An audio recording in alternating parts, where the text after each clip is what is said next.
Now I'm going to go over how to create a report for your students. This would be something that you probably want to print out, maybe say once a semester, once a quarter, something of that nature. So I'm in my grade book here. I have a couple summatives in. Under Reports tab, which is up at the top, we have several options here. I'm going to pick just one. You can play around with them. There's nothing you can mess up in this area. So if you don't like a report, you just don't have to print it. I'm going to click Enhance Multi-Class Progress Report. It's actually nicely color-coded for students, things like that. Off to the side here, we have a couple options. We're going to add a new template. We're going to make one of our own. So click Add a New Template. I will call this Semester 1 Grades. Hit Save. Now in here you have a list of options that you're going to select. The first thing is the term. This is important. I have three options here. Quarter 1, it will give you the dates. Quarter 2 will give you the dates. And I'm going to click S1 for semester 1. Now, if I only want to print students with a grade mark of this, so I could do, say I wanted just my failures, so I could print just Fs, things like that. I don't want to do that. I want to print all my grades, so I'm going to leave that here. If I want to print dropped students, for instance, if a student was dropped from your class, added to another hour, and you had to get those class grades to get to another teacher, you would just click on that, and the student would be open. Student header, I want to list the student name. If you wanted to give their ID number too, you could.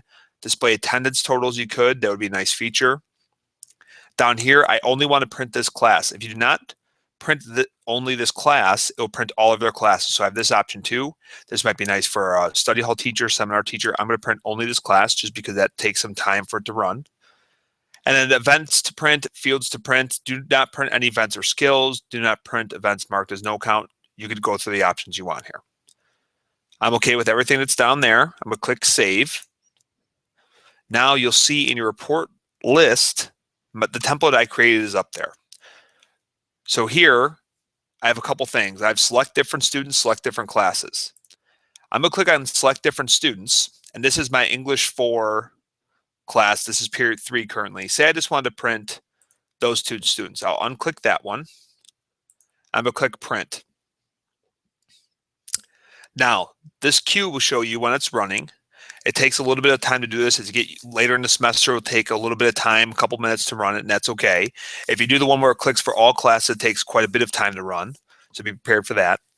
I'm going to click on Display Report.